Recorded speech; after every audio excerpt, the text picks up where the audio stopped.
और मोदी सरकार के 12 साल पूरा होने पर वित्त एवं संसदीय कार्य मंत्री सुरेश खन्ना ने सरकार की उपलब्धियां गिनाई है। उन्होंने कहा कि यूपी के हर जनपद में औद्योगिक विकास, इंफ्रास्ट्रक्चर और रोजगार के अवसर उपलब्ध कराए गए हैं। उन्होंने कहा कि युवाओं को उनकी प्रतिभा की पहचान कराते हुए उनमें नई ऊर्जा को दिशा देने का प्रयास सरकार की ओर से की गई है। तो सुरेश खन्ना ने सरकार की प्रशंसा की है। उन्होंने कहा कि हर जनपद में रोजगार के अवसर उपलब्ध कराएं। वित्त एवं संसदीय कार्य मंत्री ने सरकार की उपलब्धियां गिनाई हैं। इसके साथ ही उन्होंने कहा कि युवाओं को उनकी प्रतिभा की पहचान कराते हुए उनमें नई ऊर्जा को दिशा देने का प्रयास सरकार की ओर से की गई है।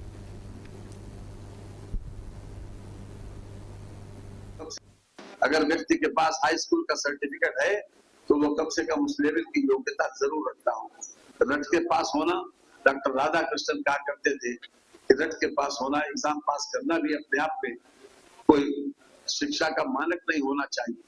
केवल आदमी का बौद्धिक विकास शिक्षा के माध्यम से हो, और ऐसी शिक्षा नीति प्रधानमंत्री जी ने लाके पूरे देश के, खासतौर से शैक्षिक जगत को और संपूर्ण समाज को प्रभावित किया है। आज इस वर्तमान शिक्षा नीति से लोगों का ज्ञान, कौशल और रोजगार तथा नवाचार के अवसर प्राप्त हो रहे हैं। इससे भी एक बहुत बड़ा परिवर्तन देखने को। और इस बीच लखनऊ से बड़ी खबर सामने आ रही है, जहां बड़े मंगल के भंडारे में पहुंचे अखिलेश यादव। भंडारा वितरण कार्यक्रम के बाद बोले अखिलेश यादव, अयोध्या की घटना से सनातनियों को गहरी ठेस पहुंची। जहां आईआईटी बननी चाहिए, वहां एसआईटी बनाई जा रही है। डबल इंजन सरकार की डबल टंकी में भ्रष्टाचार दिख रहा है। अधिकारियों की जांच कौन करेगा, ये बड़ा सवाल है। साधु संतों की जांच करने वाले अधिकारियों की एसआईटी कौन करेगा? सही वेतन मिलता तो सेवादार ऐसा नहीं करते। तो अखिलेश यादव ने ये बड़ा बयान दिया है। लखनऊ में बड़े मंगल के भंडारा वितरण कार्यक्रम में अखिलेश यादव पहुंचे हुए थे, जहां समाजवादी पार्टी के प्रमुख अखिलेश यादव ने लखनऊ की सदियों पुरानी भंडारा परंपरा की सराहना करते हुए कहा कि ये सामाजिक मेल मिलाप और भाईचारे का प्रतीक है। उन्होंने अयोध्या प्रकरण को लेकर सरकार पर जमकर निशाना साधा और निशाना साधते हुए कहा कि इससे सनातनियों की भावनाएं आहत हुई हैं। एसआईटी जांच पर सवाल उठाते हुए उन्होंने अधिकारियों की भूमिका की भी जांच की मांग की है। ओवैसी के साथ गठबंधन के सवाल पर अखिलेश ने कहा कि समाजवादी पार्टी इंडिया गठबंधन के साथ मजबूती से खड़ी है। साथ ही उन्होंने महंगाई, बेरोजगारी और किसानों के मुद्दों पर भी केंद्र सरकार को जमकर घेरा और इसके साथ ही प्रदेश सरकार को भी घेरते नजर आए। ये तस्वीर आप तक साझा कर रहे हैं, जहां अयोध्या मामले पर अखिलेश यादव ने बीजेपी पर तंज कसा। एसआईटी जांच पर भी सवाल उठाते हुए अखिलेश यादव नजर आए। 2027 चुनाव को लेकर भी बीजेपी पर निशाना साधते हुए नजर आए। बड़े मंगल के भंडारे पर पहुंचे थे अखिलेश यादव और इस दौरान उन्होंने तमाम बातों का जिक्र करते हुए बीजेपी पर जमकर तंज कसा। आपको बताते चले, समाजवादी पार्टी के प्रमुख अखिलेश यादव ने लखनऊ की सदियों पुरानी भंडारा परंपरा की सराहना तो की, लेकिन इस बीच जमकर तंज कसते हुए नजर आए। उन्होंने कहा कि ये सामाजिक मेल मिलाप और भाईचारे का प्रतीक है। उन्होंने अयोध्या प्रकरण को लेकर सरकार पर निशाना साधा और कहा कि इससे सनातनियों की भावनाएं आहत हुई हैं।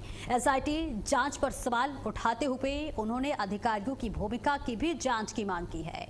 ओवैसी के साथ गठबंधन के सवाल पर अखिलेश ने कहा कि समाजवादी पार्टी इंडिया गठबंधन के साथ मजबूती से खड़ी है। साथ ही उन्होंने महंगाई, बेरोजगारी और किसानों के मुद्दों को लेकर भी केंद्र और प्रदेश सरकार पर जमकर बरसते नजर आए।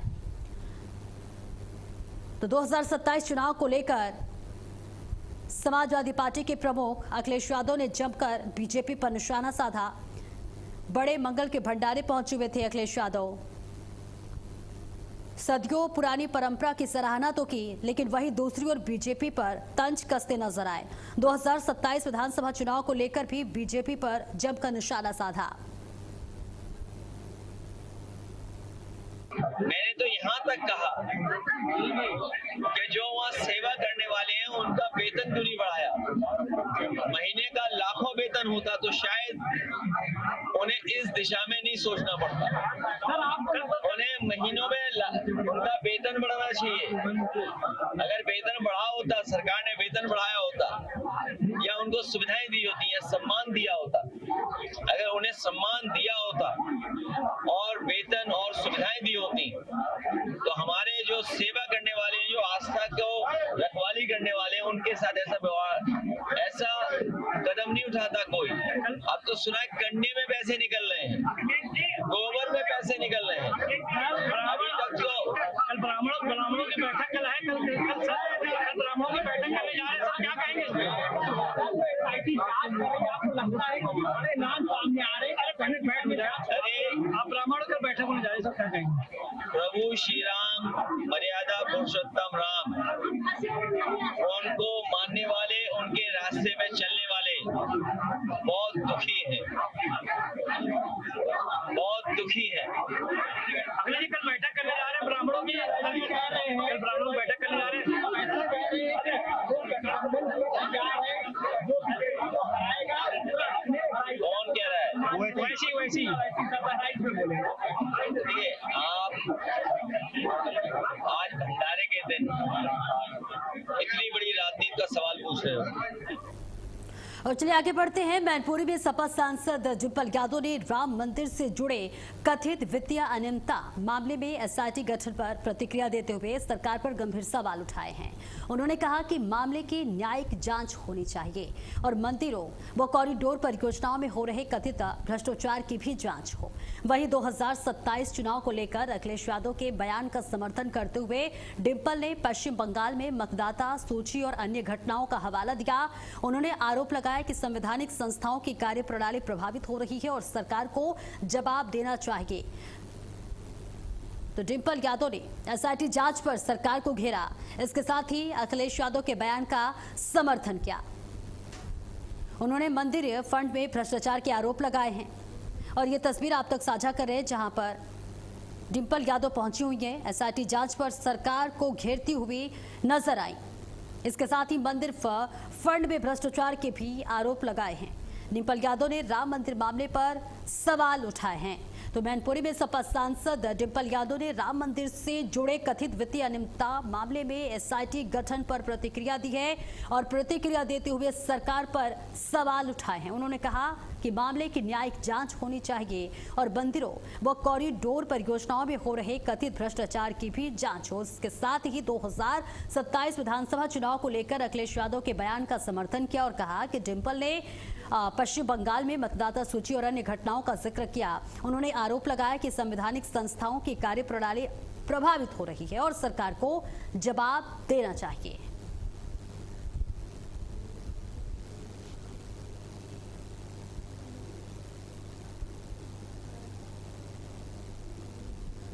की जानकारी होगी और सरकार कहीं ना कहीं पूरे मुद्दे को छुपाना चाह रही थी। ये तो राष्ट्रीय अध्यक्ष जी के माध्यम से ही ये मुद्दा सामने आया है, नहीं तो ये लोग कभी भी नहीं चाहते कि इस तरह के मुद्दे निकल के बाहर आए। जहाँ पे जो राम जी है उनके भी मतलब जितना भी पैसे आ रहे हैं मंदिर में, उसमें भी ये लोग गबन करने का काम कर रहे हैं, उसमें भ्रष्टाचार करने का काम कर रहे हैं। मतदाता सूची में बहुत लोगों के नाम काटे गए हैं। इस तरीके से जो लोगों के भ्रष्टाचार में नाम आए वो लोग कोई प्रदेश से भाग चला गया, कोई बीमार पड़ गया, इस तरीके से क्या लगता है एसआईटी पूरी अपनी सख्त कार्रवाई कर रही है? नहीं, उस कार्रवाई करनी चाहिए। हम तो चाहते हैं कि ज्यूरी बैठे इसमें पूरी कार्रवाई होने के। सवाल केवल चंदा का नहीं है, सवाल और इससे भी है कि जहाँ जहाँ पे भी सरकार कॉरिडोर बना रही है या मंदिरों का चौड़ीकरण कर रही है, मंदिरों में काम कर रही है, वहाँ पे जितना भ्रष्टाचार हो रहा है, वहाँ की जमीनों को लेके जो चीजें सामने आई हैं, जहाँ गरीब किसानों ने जमीन खरीद के फिर इनको फिर इनको लोग खरीद लेते हैं और फिर इनको गवर्नमेंट को बेच रहे 10 गुने दाम में। तो बहुत सारा भ्रष्टाचार जमीनों को लेके हुआ है, चंदे को लेके।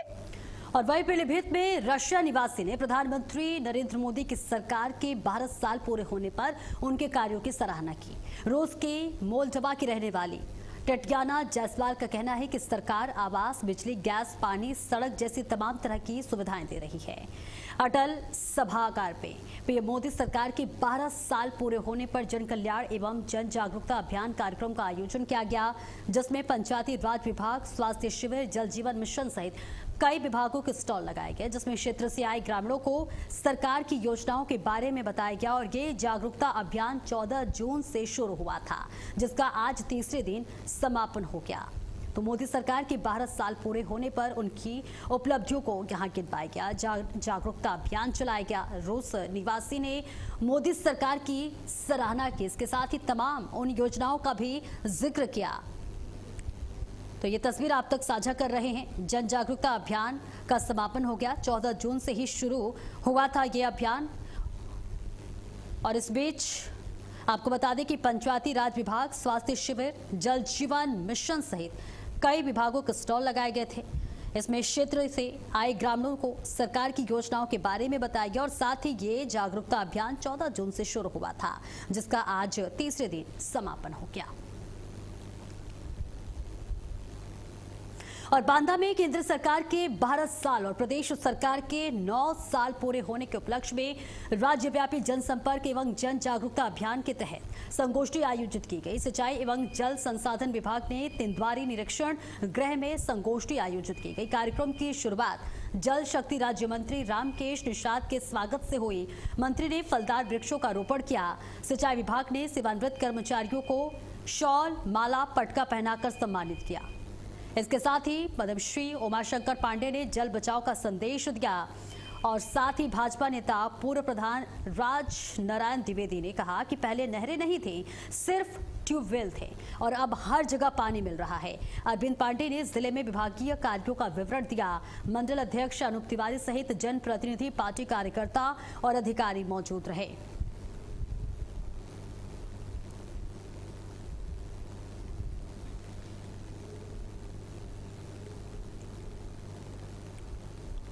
और वही यूपी में राज्य कर विभाग में बड़ा फेरबदल हुआ है, जहां राज्य कर विभाग में 42 अधिकारियों के ट्रांसफर किए गए हैं। GST commissioner doctor Nitin Bansal ने जारी किया ये बड़ा आदेश। तबादला सूची जारी होने के बाद विभाग में हलचल तेज है। राज्य कर विभाग में 42 अधिकारियों के तबादले हुए हैं। ये बड़ी जानकारी, जहां GST commissioner doctor Nitin Bansal ने आदेश जारी किया। तबादला सूची जारी होने के बाद विभाग में अब हलचल तेज हो गई है। राज्य कर विभाग में 42 अधिकारियों के तबादले लागू हो चुके हैं।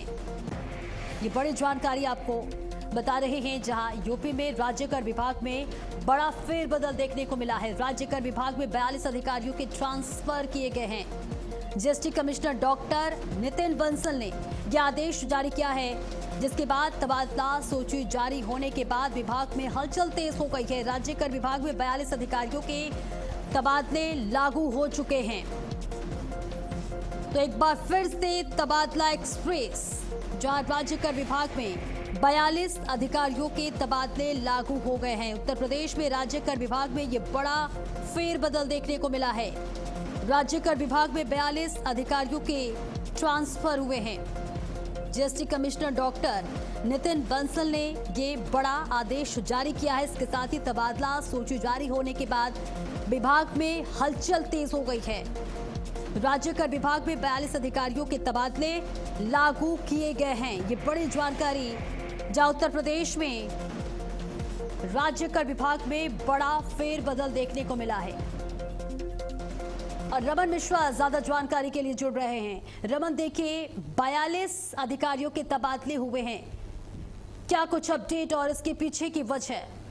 जी, राजकर विभाग में बहुत सारे तबादले हुए, 42 अधिकारियों का ट्रांसफर हुआ है। GST commissioner Ayush doctor Nitin Bansal ने ये जो आदेश जारी किया है, जिसमें कि 42 अधिकारियों के ट्रांसफर की लिस्ट आई है। ये एक जिस तरीके से अभी ट्रांसफर की प्रक्रिया चल रही है, उस ट्रांसफर के कई कारण होते हैं। कुछ लोग अपना क्षेत्र में समय पूरा हो जाता है, कुछ लोग का कुछ व्यक्तिगत कारण होता है, जिसके कारण से पॉलिसी होती है कि आप अपना ट्रांसफर किसी भी क्षेत्र में करा सकते हैं। और कुछ विभाग के भी कारण होते हैं, किस अधिकारी को कहां पर ले जाना है, कौन सा अधिकारी कहां के लायक है, किसकी कार्यशैली कैसी है, कौन सा अधिकारी किस लेवल का काम कर सकता है। इस हिसाब से जो है ट्रांसफर सूची तैयार की जाती है और लोगों को उस स्थान पे भेजा जाता है। बिल्कुल, देखिए 42 अधिकारियों के तबादले की खबर सामने आ रही है। क्या उन 42 लोगों के यानी अधिकारियों की सूची सामने आ गई है क्या? बिल्कुल अधिकारियों की सूची सामने आ गई है। इसमें अभिषेक तिवारी, अजय सिंह, आकांक्षा पांडे जो कि हरदोई में अभी तक थी, अब उन्हें कानपुर भेजा गया है। अमित कुमार जो कि सचल दल इकाई 2 आगरा में थे, अब वो सहारनपुर में उनकी जिम्मेदारी उन्हें दी गई है। ऐसे आनंद कुमार सिंह जो कि अभी तक गोरखपुर में थे, अब उन्हें मऊनाथ भंजन की जिम्मेदारी दी गई है। ऐसी पूरी लिस्ट आ चुकी है जिसमें कि नीतीश त्रिपाठी हैं जो कि कानपुर में तैनात है, सीतापुर में तैनाती उनकी हुई है। बिल्कुल, यानी एक बड़ी जिम्मेदारी अब आगे निर्वहन करते हुए नजर आएंगे। बहुत बहुत शुक्रिया रमन आपका इस महत्वपूर्ण जानकारी के लिए। और एक और बड़ी खबर आप तक पहुंचा दें, यूपी एसटीएफ को बड़ी सफलता मिली है। फर्जी रॉयल्टी गिरोह के 4 आरोपी को गिरफ्तार किया गया है। राजस्व को नुकसान पहुंचाने का बड़ा आरोप, जहां बागपत से हुई चारों की गिरफ्तारी, मौके से लैपटॉप, कार और दस्तावेज बरामद किया गया है। खनन रॉयल्टी में हेरफेर का ये बड़ा खुलासा हुआ है। तो उत्तर प्रदेश एसटीएफ ने खनन के असली रॉयल्टी में बदलाव कर कूट रचित तरीके से फर्जी रॉयल्टी तैयार करने वाले गिरोह का पर्दाफाश कर दिया है। जहां एसटीएफ ने बागपत से नईम, तालिब, फिरोज और आरिफ नाम के 4 आरोपियों को गिरफ्तार किया है। आरोप है कि यह गिरोह फर्जी रॉयल्टी बनाकर राज्य सरकार को राजस्व की भारी हानि पहुंचा रहा था। आरोपियों के कब्जे से एक लैपटॉप, एक 4 पहिया वाहन और कई महत्वपूर्ण दस्तावेज बरामद किए गए हैं और इस पूरे मामले में आगे की जांच की जा रही है।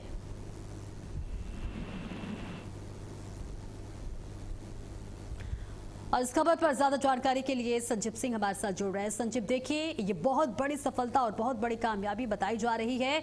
4 आरोपियों को गिरफ्तार कर लिया गया है। क्या कुछ और जानकारी निकलकर सामने आई है पूछताछ के दौरान इनसे?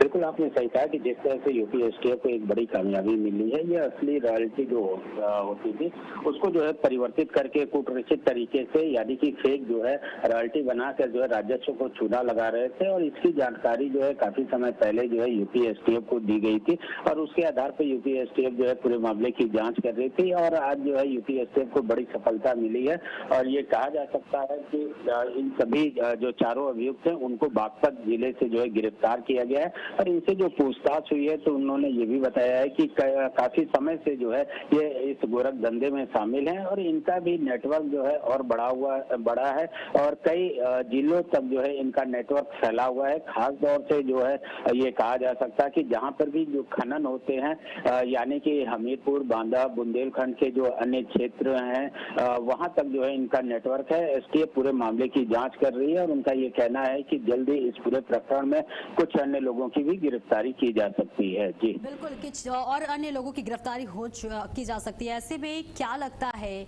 इनका नेटवर्क जो है वो कितना बड़ा है और इसके साथ ही क्या ऐसी भी जानकारी निकलकर सामने आई है ये कब से इस धंधे को अंजाम दे रहे थे? देखिए, फिलहाल अभी जो एसटीएफ से जानकारी मिली उसके अनुसार जो है काफी समय से ये लोग इस पूरे गोरख धंधा में शामिल थे और लाखों क्या करोड़ों रुपए का जो है इन्होंने राजस्व को चूना लगाया है, यानी कि सरकार को जो है चूना लगाया है। और जिस तरह से अभी इनसे जो पूछताछ हुई है और जो इनके पास से लैपटॉप मिला है उसको जब खंगाला गया है तो उसमें ये पता चला है कि इनका नेटवर्क जो है काफी बड़ा है। कई और लोग इसमें शामिल हैं, ये भी माना जा रहा है कि कुछ बड़े लोग भी शामिल है। लेकिन फिलहाल अभी एसटीएफ जो है पूरे मामले का खुलासा नहीं कर रही है। उनका यही कहना है कि पूरे मामले की जांच चल रही है, विवेचना का विषय है। जल्दी इस पूरे प्रकरण में कुछ अन्य लोगों की भी गिरफ्तारी होगी, उसके बाद ही मीडिया को जो है इसके बारे में जानकारी दी जाएगी। जी बिल्कुल संजीव, आप नजर बनाए रखिए इस पूरी खबर पर। बहुत बहुत शुक्रिया आपका इस महत्वपूर्ण जानकारी के लिए।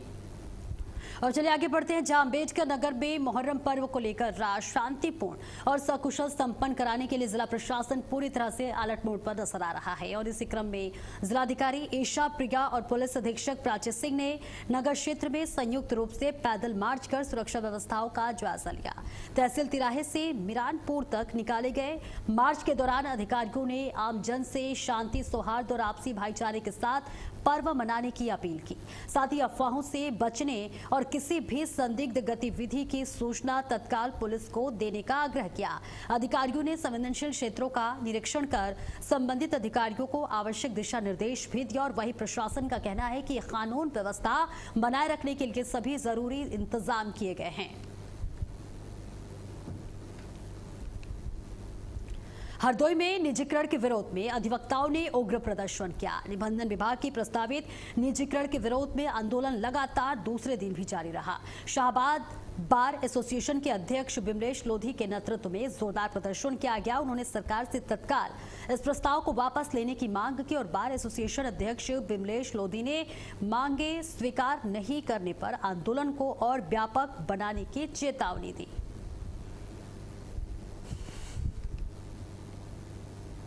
और खबर हरदोई से है, जहां विजिलेंस टीम ने कार्रवाई करते हुए शाहबाद नगर पालिका परिषद में अधिशासी अधिकारी को 2 लाख रुपए की रिश्वत लेते हुए रंगे हाथों गिरफ्तार कर लिया है। बताया जा रहा है कि एक ठेकेदार के बकाया भुगतान को पास कराने के एवज में रिश्वत की मांग की गई थी। शिकायत मिलने के बाद विजिलेंस टीम ने अधिकारी को रंगे हाथ गिरफ्तार किया। आरोपी के खिलाफ भ्रष्टाचार निवारण अधिनियम के तहत मुकदमा दर्ज किया गया है। कार्रवाई के बाद नगर पालिका में हड़कंप मच गया है और विजिलेंस अब पूरे मामले की गहन जांच में जुटी है।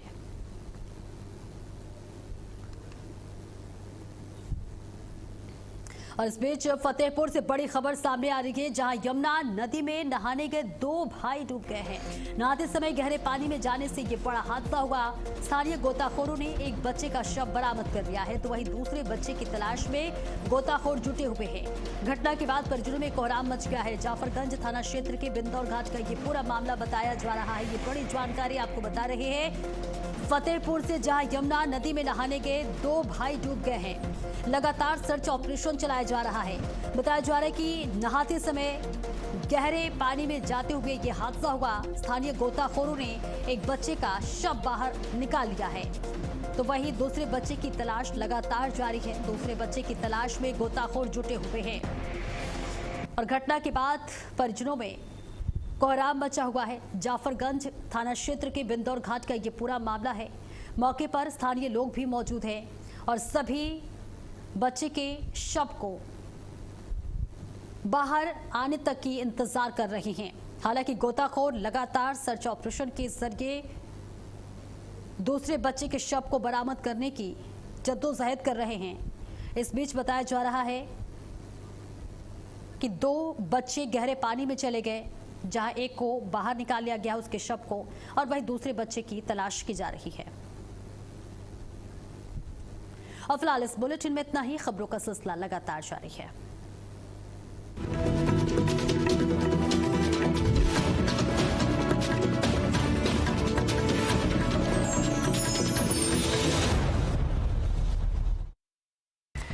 समाचार जगत में सफलता सिर्फ खबरों से नहीं, बल्कि मजबूत संचालन और दूरदर्शी नेतृत्व से बनती है।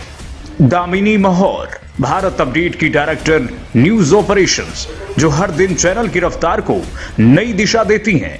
न्यूज ऑपरेशंस की हर बारीकी पर उनकी गहरी पकड़ और निर्णयों में उनकी सटीकता भारत अपडेट को विश्वसनीयता की नई ऊंचाइयों तक ले जा रही हैं। समन्वय, अनुशासन और नेतृत्व, इन तीनों का अद्भुत संगम है दामिनी महौर। उनकी कार्यशैली सिर्फ प्रबंधन नहीं, बल्कि पूरी टीम के लिए प्रेरणा है। आज भारत अपडेट की सफलता में उनकी मेहनत, दूरदृष्टि और समर्पण की मजबूत छाप है। दामिनी महौर एक ऐसा नेतृत्व जो खबरों को सिर्फ संचालित नहीं, बल्कि उन्हें प्रभावशाली पहचान देता है। मीडिया की दुनिया में नेतृत्व वही जो सिर्फ संस्थान न बनाए, बल्कि एक नई सोच को दिशा दे। ऐसा ही नाम है विवेक पाठक। विवेक पाठक भारत अपडेट के मैनेजिंग डायरेक्टर और एडिटर इन चीफ, एक दूरदर्शी मीडिया लीडर के रूप में पहचाने जाते हैं, जिनकी सोच में पत्रकारिता सिर्फ खबरों का प्रसारण नहीं, बल्कि समाज के प्रति जवाबदेही का माध्यम है। वर्षों के अनुभव और मजबूत संपादकीय दृष्टि के साथ उन्होंने मीडिया जगत में अपनी विशिष्ट पहचान बनाई है। समाचार की गहराइयां, प्रस्तुति की सटीकता और दर्शकों के विश्वास को केंद्र में रखकर उन्होंने भारत अपडेट को एक मजबूत राष्ट्रीय मंच देने का संकल्प लिया है। उनके नेतृत्व में भारत अपडेट तेज, निष्पक्ष और विश्वसनीय पत्रकारिता की नई परिभाषा गढ़ रहा है। उनकी रणनीति स्पष्ट है, हर खबर तथ्यपरक हो, हर प्रस्तुति प्रभावशाली हो और हर दर्शक को मिले सच का भरोसा। विवेक पाठक का विजन है भारत अपडेट को देश के हर घर तक पहुंचाना और इसे ऐसा समाचार का मंच बनाना जो जनता की आवाज, राष्ट्र की सोच और सच्चाई का सबसे मजबूत माध्यम बने। उनकी अगुवाई में भारत अपडेट सिर्फ एक चैनल नहीं बल्कि भरोसे, निष्पक्षता और नई पत्रकारिता का प्रतीक बन रहा है। खबरों की दुनिया में भारत अपडेट न्यूज चैनल की धमाकेदार एंट्री। आपका अपना चैनल भारत अपडेट अब आप देख सकते हैं टाटा प्ले के चैनल नंबर 574 और जियो टीवी के चैनल नंबर 2070 पर 24 घंटे 7 दिन।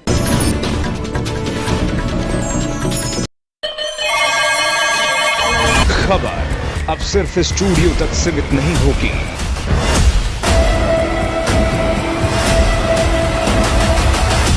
खबर अब शहर, हर गली और हर जमीन से होगी। अब देश देखेगा सबसे तेज, सबसे बड़ा नेटवर्क। दिल्ली से लेकर पूर्वांचल तक, पश्चिमी यूपी से लेकर पहाड़ों तक, हर खबर अब सीधे ग्राउंड जीरो से।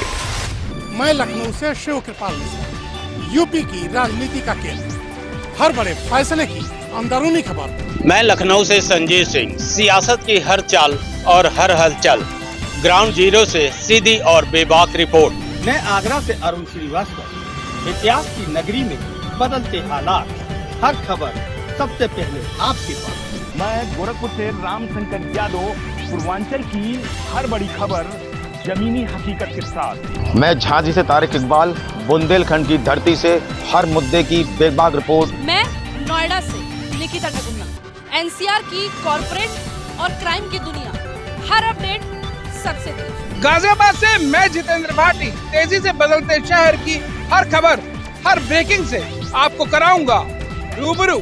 मैं रायपुर से सतीश गुप्ता, छत्तीसगढ़ की राजनीति से लेकर जन सरोकार तक, हर खबर पर पैनी नजर। दिल्ली से मैं स्नेह कमल सेठ, राजधानी की सियासत से लेकर सत्ता के गलियारों तक, हर हलचल पर सबसे तेज और सबसे सटीक नजर। देहरादून से मैं स्मिता चौहान, पहाड़ों की शांति हो या फिर सियासी हलचल, हर मुद्दे की गहराई से रिपोर्ट। मैं मेरठ से अभय शर्मा, खेल, क्राइम और सियासत, हर एंगल से पूरी कवरेज। मैं मिर्जापुर से मनीष त्रिपाठी, पूर्वांचल के हर कोने से सच्चाई की गहराई तक। मैं सहारनपुर से आलोक तनेजा, पश्चिम यूपी की हर हलचल सबसे पहले, सबसे आगे। मैं वाराणसी से प्रवीण चौबे, धर्म और विकास की नगरी से हर बड़ी खबर सबसे पहले। अब देश देखेगा, सुनेगा और महसूस करेगा भारत अपडेट।